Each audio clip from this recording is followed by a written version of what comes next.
Nice. After game one on ESPN the other night, PK Subban, who I got a lot of time for. I'm a fan of PK. I've always been a fan of PK. He does a lot of great things in the community. Yeah. The whole family. He did. I thought he crossed a line though the other night on air, and we're going to play it for you here in a second. They were talking about what has to happen for the Leafs in game two, and in the middle of this, he takes a shot at superstar Lizzo. Watch this. Yep. Pack a lunch. Listen, maybe they need to pack a Lizzo-sized lunch.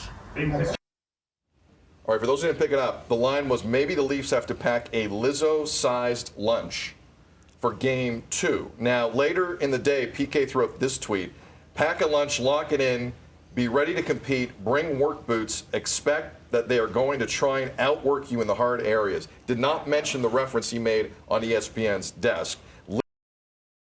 This.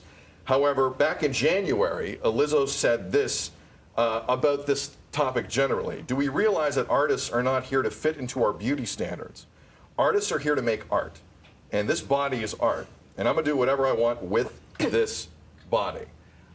It got a lot of people's attention. Steph, your take.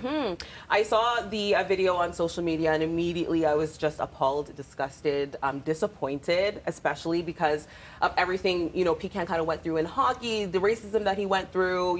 He's been on the other side of hate for something, that he can't really control, obviously the color of his skin.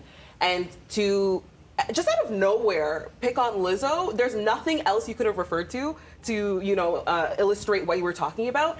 It was kind of offside and disgusting, and I've never been one to be like, this person said something, I'm gonna go and, comment on their last post of whatever. But I did yesterday. I definitely did, because I was just so disappointed from someone who's also like from our area, Rexdale. It just was so offside, and I did not agree with it at all. Devo Brown? Yeah, I mean, we kind of all are in this world of speaking on and commenting on, and in the moment sometimes you think something might be clever or funny, but at somebody else's expense, and again, I don't like throwing stones, because I'm sure there's times where I may have said something, you know what I mean? I don't want to throw stones in that sense. We're live. We're on live TV a lot. I hear you. Yes. But that's unnecessary. It's just, again, and you're also dealing with hockey, and I'm going to say, the audience in the U.S., maybe it's a little bit different here when it comes to hockey. But Lizzo isn't their everyday artist. And you should see for a the hockey fan there. comments on Twitter, on everything. It's people just now going in on Lizzo, and that's the problem that I find with this. Right. Because now they're saying, well, isn't she body positive? Well, why is this an issue? It's an issue because now you're all bullying Lizzo out of nowhere. Right. She's coming up with all these comments about her weight. And why are we so pressed about Lizzo's weight? And why are we so just getting into what anybody says? You know what? People are human. People say something off the cuff. We've all been there. There's just no forgiveness. I think the world needs to just mind its own business. Get on with your being.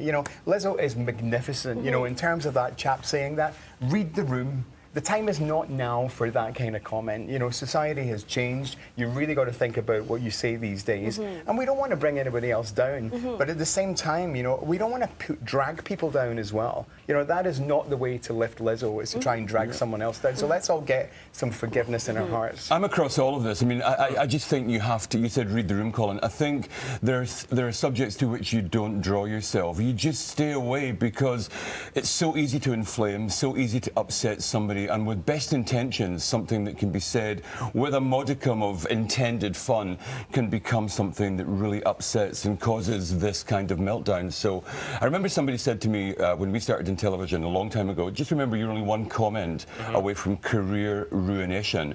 And then obviously that was like 25 years past. Now we spool forward to this day where we live our lives on social media, and everybody has access. Everybody can slide into somebody's DMs and make a comment. So yeah, keep your gob shut. I'm going to try and think that maybe he was referring to the magnificence of her personality, and that needed a lot of feeding. The soul needed feeding. That message needed to be refined in how he did it. Yeah, I'm with you. What's weird to me about that is John Buchengross, the host, was ready to move on, and he was like, "Wait, I got a line."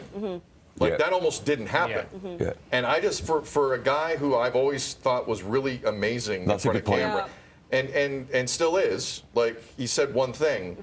I really disagreed with this one thing. This was a weird moment for me for PK. Super weird. Weird moment for me for PK, and I was surprised to see it. I'm with you. I was really surprised. I think he to see it. prepared that line, so that's what's disappointing about it. It was with malice aforethought. Yeah. Most But, tried to move on. but you know how it is with in the sports world. Someone wants to look like they're down. They know pop culture and everything at the same time, and he's still trying to prove himself in that commentary world But by of being an tearing analyst and down things. Yeah, it was but a that's weird what I mean. moment. But he's gonna be like, oh, I'm gonna win the hockey bros over. I don't know what's going through his mind because again, I'm a guy that loves that family and loves what they've done. So And I love Lizzo. yeah. Oh, we love Exactly. Lizzo. I love Lizzo. Like, she's unbelievable. You see her at the Met Gala? So talented. Yeah, she was fantastic. Amazing. So we wanted to throw that. This is buzzing. So we wanted to throw that out there.